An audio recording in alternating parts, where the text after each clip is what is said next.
Hi, everyone, and welcome once again to one of our Hobby Memorial Library events. We are continuing our Surviving Adulthood series, and we have a very, very special guest today.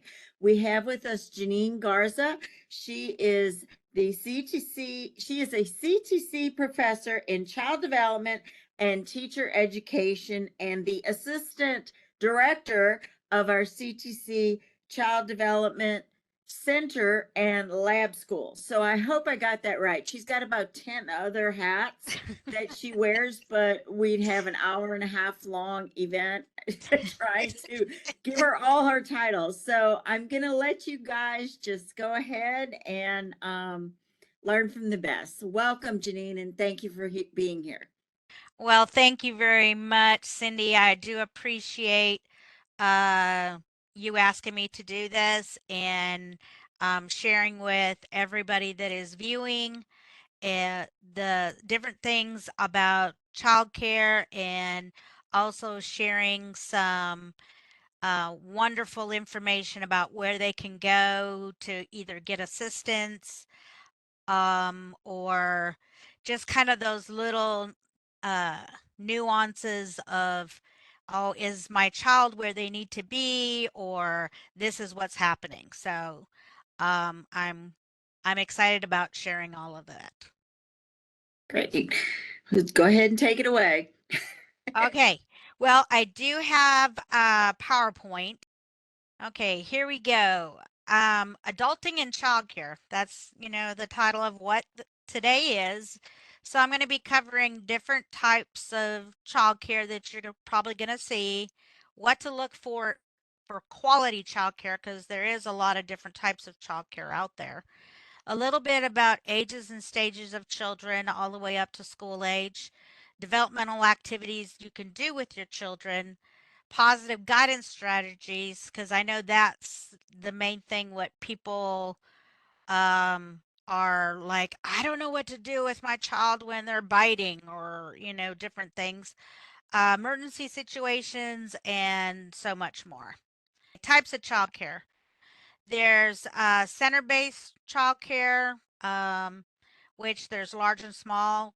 CTC, we're very fortunate here on main campus to have a Child Development Center lab school.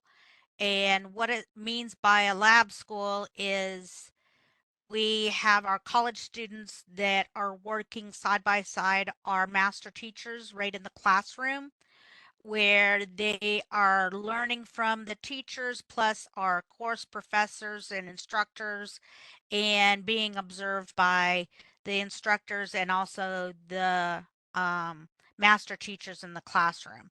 So they're applying because they get a degree in associates in applied science, so they're applying their knowledge directly from the course that they take. Let's say they're taking child guidance.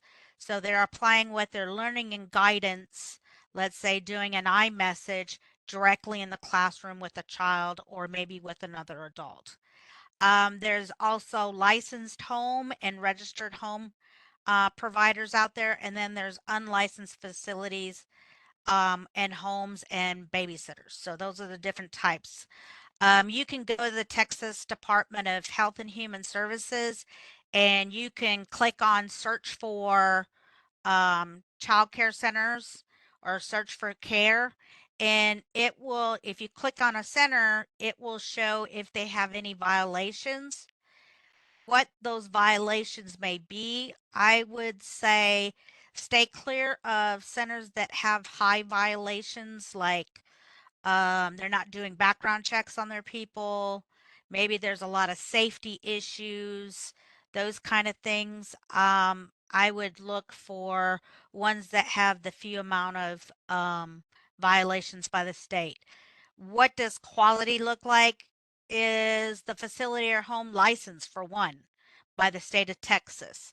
Um, the state of Texas right now depends on how large the facility is and what the age of the child is, determines how many children can be in each room. Then there's also Texas Rising Star.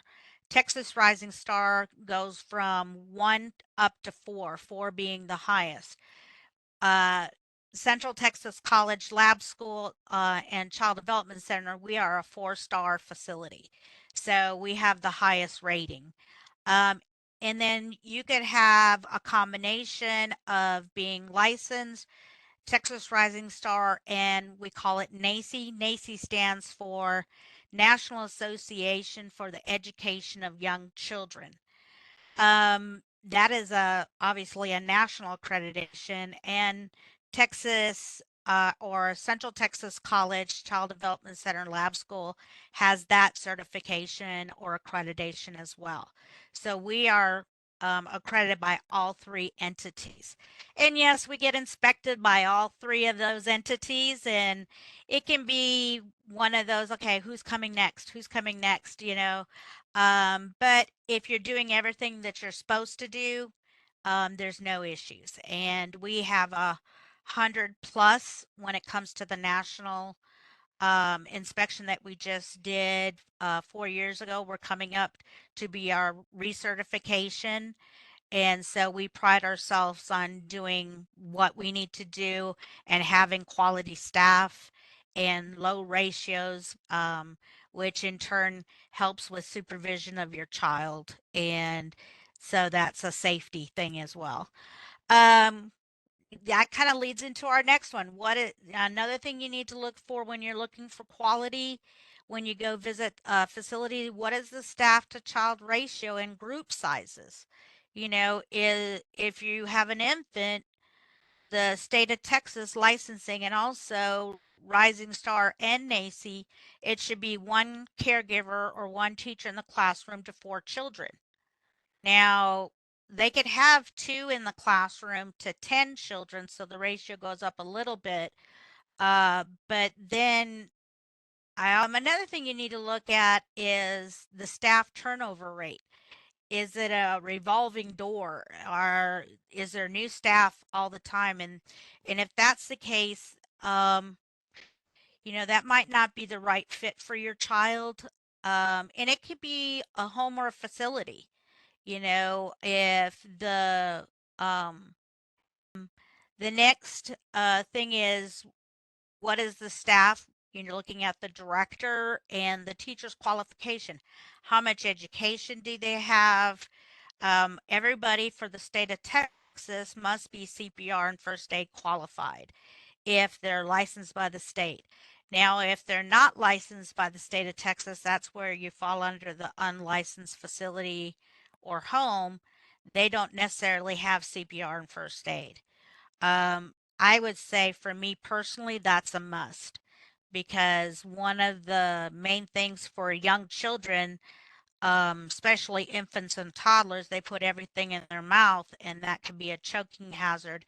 And I would want somebody to know how to do the Heimlich maneuver to be able to dislodge that object.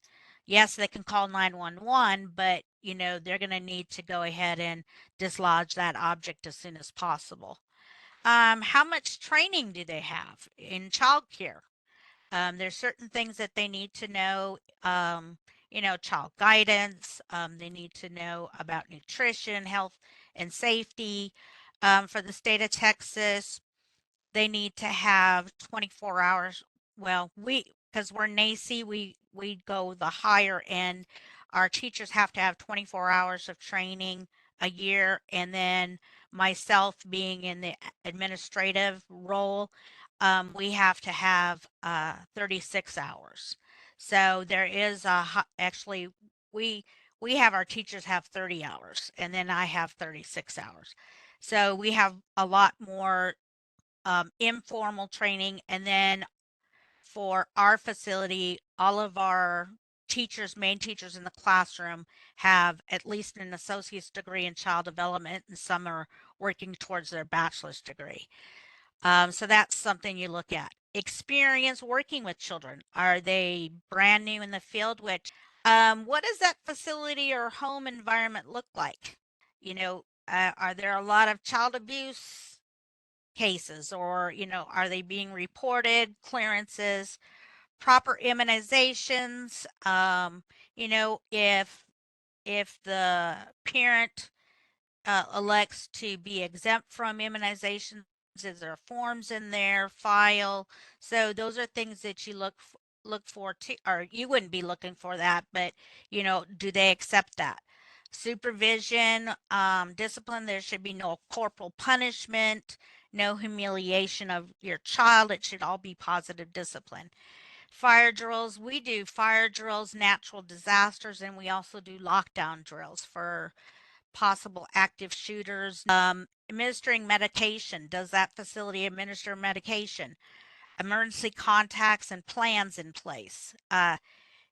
Safety is a big thing, indoor and outdoor playground safety, and um, inaccessibility of toxic substance and hand washing, especially now.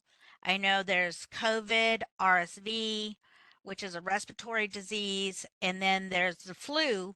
You want to make sure that there's hand washing, hand washing, hand washing all the time because that will help as far as preventing diseases. Infants, I kind of grouped it 0 to 15 months, but it kind of runs into the toddlers. So they're oral learners. They use as many senses as possible. So everything goes in their mouth. That's why you have to kind of crawl around on the floor and see what they see, especially if they're crawling or a mobile infant. I love it when I call it low crawling because I was in the army. They're doing their scooting or, using their body and they're not quite up on their knees yet. Um, Kind of look because they'll find the little piece of lint, or if there's, you killed a fly but you can't find it, they'll find it. So kind of get down on the ground and, and kind of look around. Your baby needs tummy time. You know, Now, obviously, with the newborn, that's hard to do because they need to be sleeping on their backs, but I'll get to that in a second. But they need to, if the child can hold their head up, they need some tummy time, with supervision because that helps with their gross motor skills, which is, their big muscles to lift themselves up and, helps with getting their legs moving, their arms moving, that kind of thing. When you have a newborn, as parents, you need to sleep when they are sleeping as much as you can to recharge yourself. Um, it's recommended that your baby not sleep with you, cohabitate, with your child. I know there are some cultures that is something that does happen, but just be very careful. I know for myself, I'm a mover in the bed. I would be afraid to roll on the baby. Um, and I was still active duty when I had my first one, so I was extremely tired all the time because she was wanting to eat every 2 hours. So I was getting no sleep at all. So try to sleep when your baby sleeps. Get that baby monitor once they go to their own room. Those work wonders. Always have your child sleep on their back because of sudden infant death syndrome or SIDS. You probably hear about that. And you can just Google SIDS, SIDS, and they will, there's a whole bunch of information about SIDS. I don't want to scare you, about, oh my God, my newborn has this or that. No, if you have any questions, please consult your pediatrician. I am not a medical personnel person anymore. I've been out of the army, remember, 33 years in this field now. Um, so make sure that you do, if you have any questions, is my child developing where they need to be, that kind of thing. Some simple things that you can have for your infant is soft blocks, music and movement. When I say art activities, you can have them, depends on if you have that or not, because remember, they put everything in their mouth. They can play with pudding, jello, Cool Whip, and because we do that sometimes with our children here, they'll play with that for art. And if they put it in their mouth, obviously it's not toxic compared to paint or color crayons and that kind of thing. Um, One thing I do want to mention, sometimes you have those babies that will cry and cry. Never, never, never shake a baby. Walk away. Put your child in a safe place in the crib, uh, the bassinet, the playpen, whatever. Call a friend, say, hey, can you come over? I need a break. But never, never shake a baby. This right here is speech at the top, and then at the back side of the child, or of everybody actually, the backside of the brain is your vision. So if you've ever played sports, and let's say football for instance, and they say, okay, how many fingers am I holding up? It's because you had hit the back of your head and they're seeing, are you seeing double? What does your vision look like? So I'm going to turn this poor little baby on. Sometimes, okay, her head is lighting up. Okay. Sometimes you get frustrated and you're really like, stop crying, stop crying. Look what happened. I basically affected all parts of this baby's brain. All parts of this baby's brain has been affected. And since I did that, what happens is, because the baby's neck muscles aren't very strong, um, I don't, I, the medical in me would say, uh, this baby now is paralyzed, um, and you're probably going to jail, more than likely. Um, Even if you didn't mean to shake your baby. So please, please, please don't shake your baby, because it's very important. And I know that that's something that you don't want to do and you didn't mean to do, but I wanted to show this. What happens is when you dial 911, they'll be able to tell if a child's been shaken, because what happens, the retina that's in the eye gets detached, and the eye is like bloodshot, and it like all red and stuff like that. And then obviously a newborn is not, you can't hear the speech so much, it's mainly the cooing. That's something that would be later, but that's one of the telltale signs. The other thing would be um, possibly broken bones or fractures, um, paralysis, because you end up fracturing the neck, the cervical, up here, the cervical bones. And back blows is not affected, because what happens is, this baby, I'm supporting the head when I do back blows. And when you do back blows, as long as the baby's head is and neck is supported, it's not going to cause the damage of not supporting the head and neck. But shaking baby syndrome can go all the way up to that child's 3 years old, even. Wow. Um, Not putting the child in a car seat, or not buckling them in properly, can cause the head to snap and stuff like that. What we're looking at is those neck muscles aren't developed with that newborn. So they're not able to withstand that violent shaking. And the more you shake them around, the more that's going to affect different parts of the brain, because there's not that cushion. There's space between the outer skull and the brain itself, and it's hitting that. Now we're moving on to toddlers. Yeah, that was a lot for infants. Toddlers, the same thing. Remember, no shaking of any child.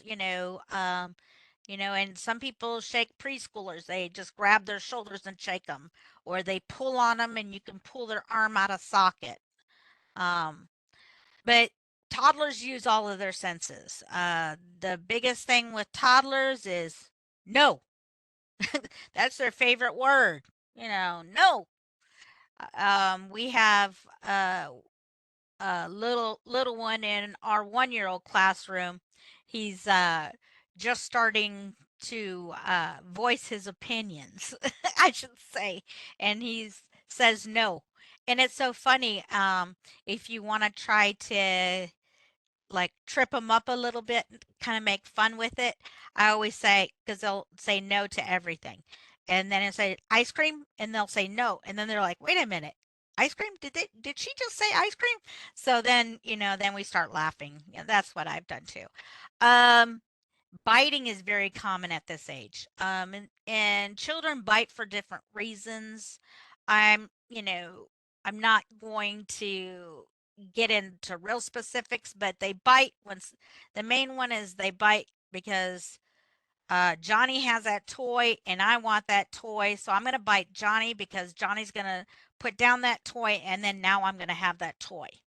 That's like one of the main reasons. Sometimes they're hungry, tired, and some toddlers can't express their feelings in the right way or appropriately. So they'll bite. Sleeping, eating, you know, changes a little bit at this age and you know, they should be starting to uh get more independent.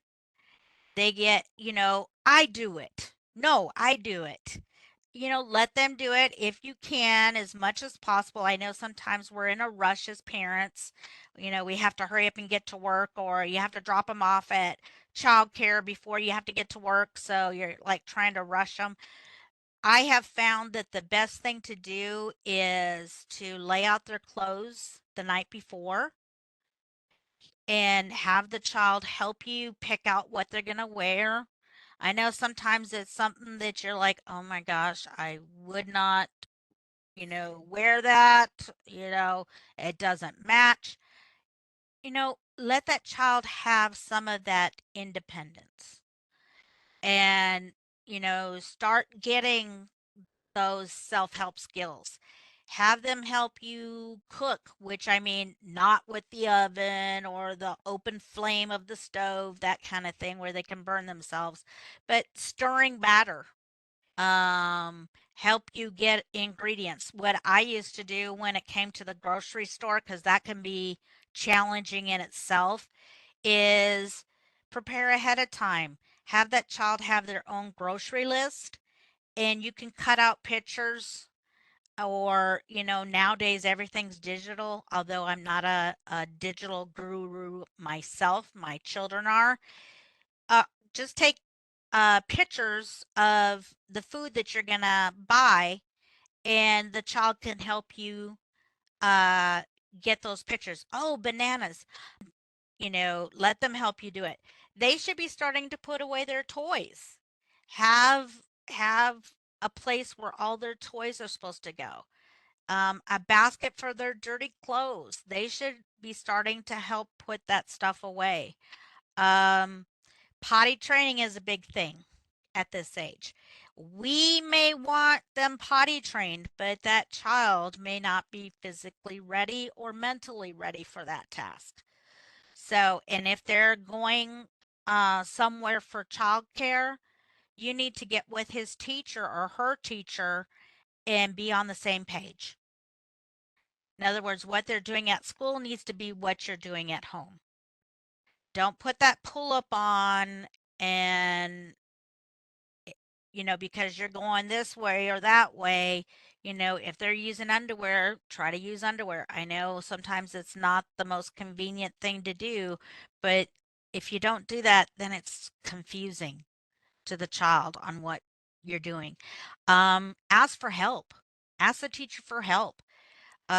Nowadays everything is online too. You can find so much information, and I'm going to give you a website at the end here of this section, which you can even download an app on your phone, which is like mind blowing that they have these things.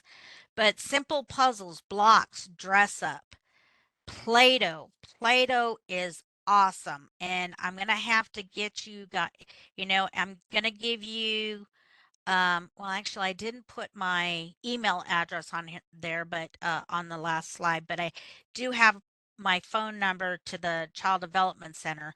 But I have a recipe for homemade Play-Doh, which is much better than store Play-Doh, and it lasts longer.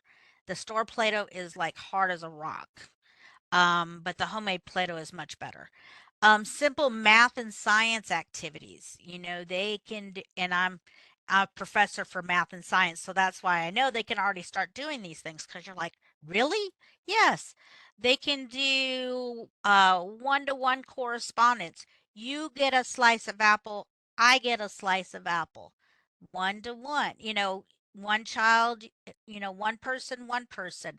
Patterns, they can help you with laundry. That's sorting, matching the colored socks together. That's a math and science concept.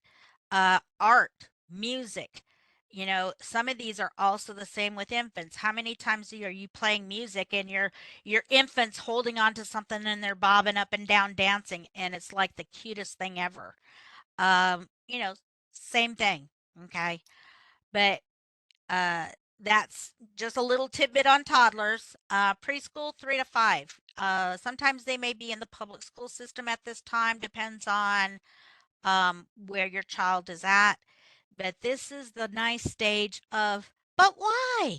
But why? Why, mommy? Why, daddy? It's best to answer your child with an open-ended question to help them think at a deeper level. What I mean by open-ended question, it would look like, what do you think will happen next? Why do you think that bird flew from that tree to that tree? Or do what do you think the bird eats? You know, Open-ended questions are ones where there's multiple answers. There's not just yes or no, red or black, certain colors, those kind of things. You encourage your child to talk about their emotions. You may have to, and that's also with toddlers too, because a lot of times they can't express their feelings. So, it looks like you are angry. I angry, and they're slamming their fists down, that kind of thing. So, help your child to be able to express their feelings in a more acceptable or appropriate way instead of hitting or throwing things or acting out. Um, how do they feel? Help them to solve their own problems. Because when you're starting, and I'm going to give you something on problem solving when it comes to guidance technique, positive guidance, um, you're not always going to be there when they're older. You're not always going to be there. So you want to be able to give those tools to your child when they're young and you keep reinforcing them as they get older and older, and then they'll be able to um, do it on their own or be able to make those right choices. Assist them in speaking in simple sentences and complete sentences instead of nana, banana, using correct words. Uh, if you're not English speaking, make sure that you're speaking in your native language and your child is speaking in their native language or your native language and also in English. They can do both. Um, some people think that, oh, you shouldn't mix the language, it's going to confuse them. No, they can speak both. What we often do with even our younger ones is we do sign language, you know, uh, more, when they want more food. They want more. So simple sign language, you can look online for American Sign Language and that you can have simple signs, and especially with a child that has a hard time or not quite verbal or speaking yet, signs are a little bit easier to be able to do. Okay. Uh, they love puzzles, blocks, dress up. I mean, they love math and science, literacy. This is where you're I'm writing, art, music, Play-Doh, some of the same things as we were doing all the way from when they were infants. School age 6 to 12, children can already label their own feelings and feelings of those around them. They develop empathy, self awareness, uh, keep them busy, but make sure that they do have some downtime so they're not stressing out because mental health is a big issue, especially with school age children. Sometimes bullying. Need to teach your child how to be kind, how to speak up for themselves, but do it in the right way. They understand obviously math and science concepts a lot more and literacy. I had my children in activities and with organizations. I had them volunteering when they were young and also in high school because I always felt that they should give back to their community. And it shows, um, you know, what not only what their community, but what they could do to help others. And so I'm a big thing on that. I have some little tidbits, the local libraries wherever you may live, and there's usually a child librarian or children's section and see what activities. A lot of times it's posted online or with Facebook that says, hey, this is what we have going on. You might want to participate in this event, and or if it's not something they're doing, they'll link to another organization that's doing something. So look at your local libraries. Speaking of libraries, books. Books are very important at all stages of the child's development. You can even start reading books when uh, there's a child that's a fetus, not even born yet. You can read books, listen to music. Um, I say bubbles. I mean, who doesn't love bubbles? Play-Doh. Those are all great things and they're calming mechanisms too. If a child is having a rough day, have them have some Play-Doh. It's actually soothing. Having them do water play, and bubbles, that is a soothing activity to help them get over and kind of calm down and, get themselves back together. Limit, limit, limit screen time with computers, iPhones, and other electronics. I know that it's sometimes you have to put them in front of the TV to be their babysitter, for the TV to be the babysitter or the phone or whatever, but please limit the screen time because it is actually known uh, that it does affect the brain, all the screen time that children get, and especially it should not be given to any child under the age of 2. And then limit social media. I know because I briefly talked about school age. Limit access to social media because there is such um, kind of body shaming and bullying, cyberbullying that goes on. And, we want to try not, shelter our child, but let your child know that, hey, I'm here. We need to talk about certain things. Um, if you have any questions, and even if you say that, you still need to be able to monitor activities that they do. My reference at the bottom, you remember I told you there was this lovely phone app, is from the CDC, which is Center of Disease Control.gov. And they have a wonderful app for your phone and also Android, iPhones and Androids that you can download to your phone. And it's from 0 to 5 years of age. It's not school age. I'm sorry about that. But it's only for those ages. But you would put in the child's name, it just can be the first name, Johnny, and date of birth. And what it does is it gives you activities that you can do with the child. It also will kind of let you know, hey, this might be a red flag. You might want to, talk to your pediatrician, um, those kind of things. The CDC actually has, I know you probably can't see, but it has developmental milestones. Okay. And that's either the app or you can go directly to the website and it has milestones. It starts at 2 months and it goes to social emotional milestones, language communication milestones, cognitive milestones, which is your learning, thinking, problem solving, and then it has movement and physical milestones. And then what you do, it says most babies at this age do this. Hmm. Let's say social and emotional milestone calms down when spoken to or picked up. Hmm. Because there is no such thing as spoiling a baby, Hmm. believe it or not. Although it's funny, you pick up a baby, they stop crying. You put them down, they start crying. It's because they need your touch. Hmm. That is their need. Okay. Then and then it says under these milestones, other important things to share with your doctor. You, and you as the parent knows, be your child's advocate. Yes, that doctor has a medical degree, but you know your child.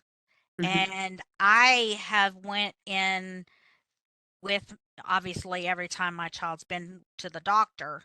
And also, this goes for geriatrics as well, because I have my father living with me and I'm Hmm. his advocate. And I'll go in and say, something's different.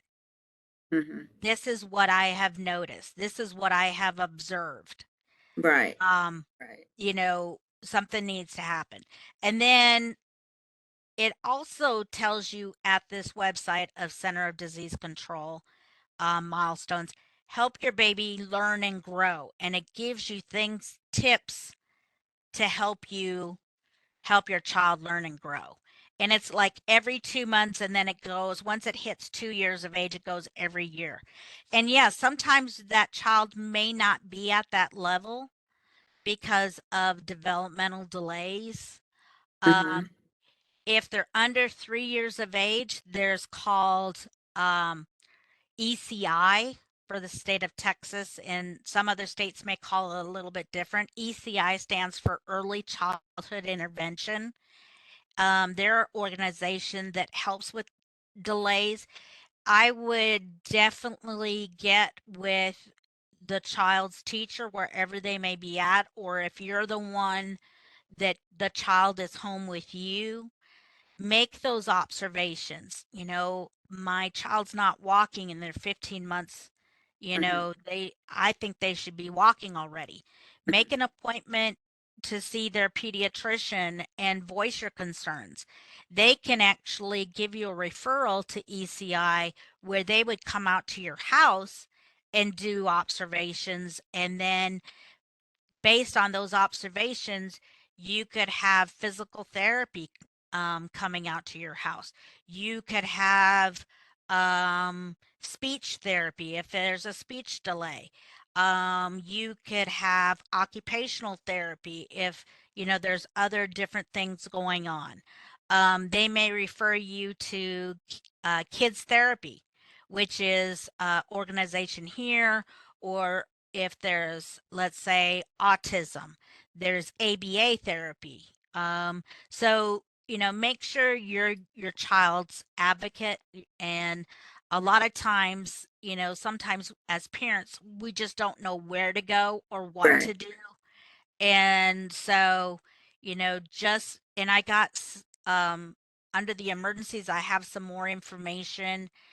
There's a number called 211, and when you dial 211, or if you even search 211, it gives you all different areas that number helps you with, from food to employment to special needs to domestic violence, because sometimes we're in those situations, um, and all of that. But when they're 3 to 5, they can actually be referred to the public school system.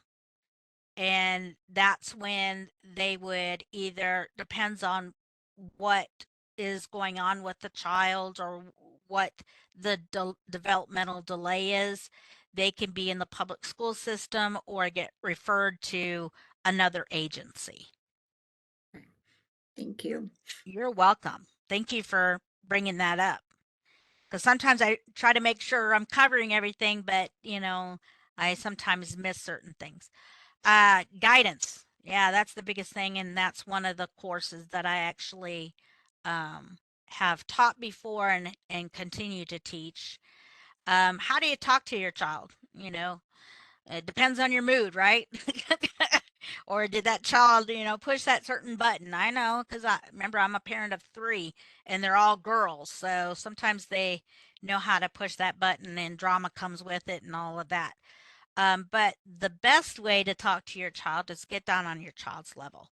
Kind of get eye to eye if possible. Speak calmly, cause and it seems like us as women, when we get angry, our voice gets higher and we talk faster, and that doesn't help. Okay, use words that the child understands. Um, And then I have down here, tell the child what to do instead of what not to do. Okay, what does that mean? When you say don't run, now granted, if they're running out into the freeway or a road, you may have to tell them, don't run, stop. Then you use those words. But instead of don't run, use your walking feet. I know that sounds silly, but what happens is the child doesn't hear the don't. They hear the action word. They hear the run. And you think your child's being defiant. He is not listening to me. You know, no, they hear the action word. So use your walking feet. This is the way we walk inside. Sometimes you have to model what you want them to do. Let's put the dishes away, you know, and then you have to show them where they have to put the dishes away. Keep your sentences short. Don't give them a whole laundry list of things to do or commands to do because they're not going to remember. Heck, I can't even remember, two or three different things. Wait a minute. Okay, you told me like five things to do, and I didn't write them down, so now I can't remember either one of them. Okay, Mhm. watch your body language. Sometimes our eyes, and I talk with my hands, you would think I'm Italian. Of course, I'm stereotyping. Sorry if you're Italian. But, you know, don't go, I'm just so glad you're here today, and you're rolling your eyes and you're like, yeah, you know, they pick up on that too. Okay. And adults pick up on this. Some of the things I'm telling you for your child is also can work for adults. Okay. Build your child's self confidence by self help skills. You know, have them brush their own teeth. Have them start brushing their own teeth. Yeah, they're going to just put a little bit of toothbrush or toothpaste, I mean, because they're going to suck it off. Okay. To be honest, they're just going to suck that toothpaste off. They're probably not going to, and you might have to hold your hand on the toothbrush and help them brush their teeth. But have them start brushing their teeth, and then you can brush their teeth properly afterwards, that kind of thing. Have them dress themselves. We have parents coming in, and because we're big on self help, who needs to clean up that mess off the table? As an adult, we've probably cleaned up a lot of messes. If they spilt their milk, we have the child clean up the mess. And it's not child labor laws, anything like that. But the child needs to learn how to do things. Granted, we go out after it's done, we go back and clean it up, and disinfect and sanitize, all that kind of thing. But have the child do as many things as by themselves as possible. Sometimes we have children come in with their clothes on backwards. They dress themselves. Mhm. Hey, that they Yep. did it. Sometimes their shoes are on the wrong feet. We see that a lot. You might want to put an L and an R, and talk about the R goes on this foot, the L goes on this foot, and if they can, nope, that's not right. Oh, there's the L. That's my left, you know. So you would put your left foot on your left shoe on your left foot, have them make the L, especially with preschool. So uh, they're obviously love to take their clothes off. We have some children, I think they're natural streakers. So, you have to look at that too. So have them take their clothes off if they're at home. Have them help you with those tasks. They should be doing that. Have them assist you when they can. I say assist when the child asks you. Yes. Okay. Sometimes making changes in the child's environment can change their behavior. We have found that colors make a big impact. If you got bright colors, that is like bright red that I have on, that's like excitement. I have down here, give two choices. If you can, and when you're talking about choices, make sure they're choices that you can live with as the parent or the teacher or the adult. In other words, don't give a choice. Do you want to go to bed? That's not, that child's going to tell you no, especially if you're staying up later. I want to be right there with you. That's not a good choice. Do you want mommy to take you to bed or do you want daddy to take you to bed? They're still going to bed, but they get to choose who takes them to bed. See, that's a choice thing. I have in here, uh, do you want to go inside the house? If you're going in, and especially if they're younger, you can't leave them outside by themselves unsupervised. A better choice would be I can help you in the house or you can lead me in the house. Do you want to be the first one in? And a lot of times they love that kind of thing. If you make it into a game, ooh, okay, I'm ready. Who's going to beat me into the house? Especially if you have a couple children, then the child's going to go in the house either way. Does that make sense, Cindy? Mhm. Yes. Oh, yes. That is such an important thing. Yes. And, just make sure that you live with the choices, Mhm. and don't give a choice that you can't live with. Okay. Mhm. Um, I have the just two on this slide. Active listening, and that works for adults and children. If the child or the adult owns the problem, no one plays with me, mom. Just listen to the child without interrupting them or giving feedback, okay, until they're done. And then ask for permission, and especially with an adult, ask permission if they, want feedback. I've done that with my college students where, I will visit them at their child development center and they have a guidance issue where children are like, running all over the place, not putting away toys and this kind of thing. And so I'll observe the environment and I'm like, okay. And they're like, Miss Garza, what can we do? And then they're asking my feedback. And I'll say, okay, label your shelves, label the container that the toys go in, so on and so on.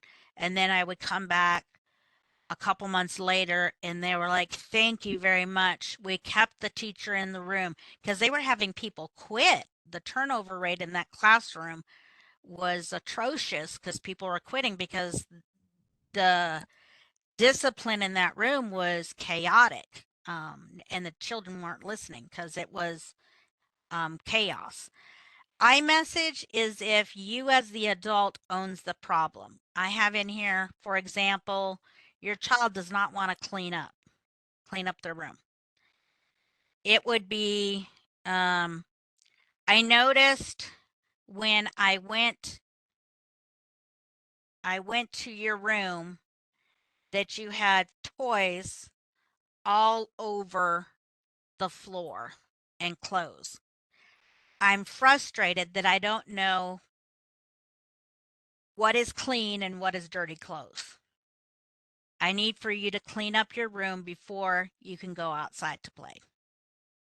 So in other words, you talk about what is the issue, how it affects you, and what needs to be done. For an adult, let's say you're at work and you have a coworker that shows up late. Because whenever you use a you, defenses go up. Um, you're always late. Oh no.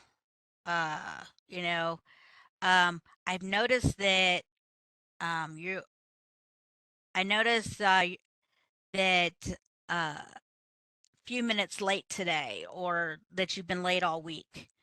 Um, I have to cover your classroom until you get here. What can I do to assist you to be on time?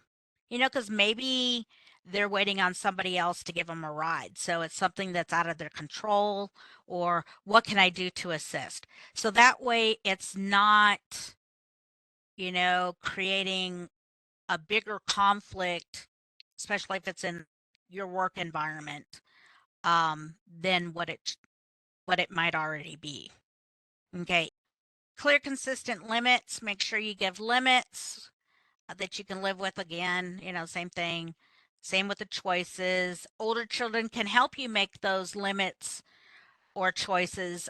Maybe, okay, like them coming when they get home from school, they need to do their homework first.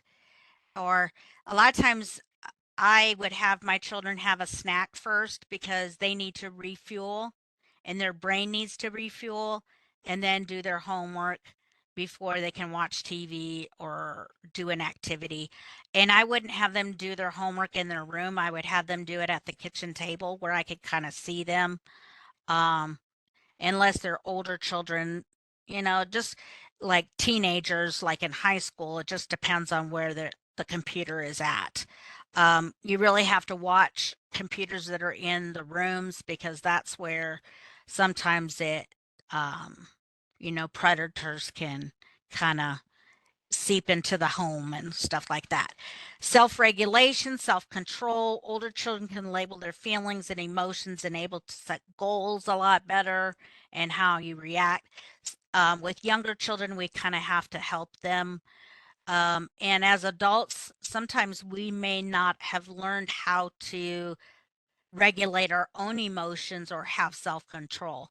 So that is something that we need to learn and model for our own children so that they see what we do. If we're always angry and we throw things when we're angry, for example, that's how the child is going to react. If they're angry, then they're going to throw things. So if we don't want our child to throw things when they're angry, we have to make sure that we change our behavior as well. Problem solving techniques, we use that here as well. Approach, let's say two children are fighting over a toy. Approach the situation calmly, stop the hurtful or harmful actions. Acknowledge both children's feelings. I see that both of you want this toy. I want it more. I want this toy a lot more than she does, because that's, their feelings mean a lot more to them than the other person's feeling, especially with toddlers and preschoolers. Toddlers, they have a harder time with problem solving, so you kind of have to, and you will have to hold that toy, especially like if you have multiple children, this will work with multiple children. You may have to hold that object um, because they're going to want to try to still grab it from each other if one of them's holding it. Gather the information, have one child talk first, then the other child. That's where then you're going to restate it. So I see that Susie had this doll first, but Johnny, you want the doll now. Okay, how are we going to solve this problem? And then ask for solutions from them. And then they come up with a solution together. Okay. So they're like, okay, well, Susie can have it for a little bit, and then when the timer goes off, then it'll be my turn. Or when mommy says it's my turn, then it's my turn, if it's at home, those kind of things. Um, and then be prepared to follow up. You have to make sure to go back to see if it's working. Because as soon as you leave out of the room, they may be fighting back over that toy again or, the doll or whatever. So, emergencies, CPR, basic first aid, 911. Here's the 211. Water safety, fire safety, poison control number is 1-800-222-1222. A lot of twos. And then our child development department, you could always take one of our college courses, and they're only 8 weeks long, the majority of them. Next semester starts March 18th. We have blended, part online, part face to face, and then we have some courses that are all online.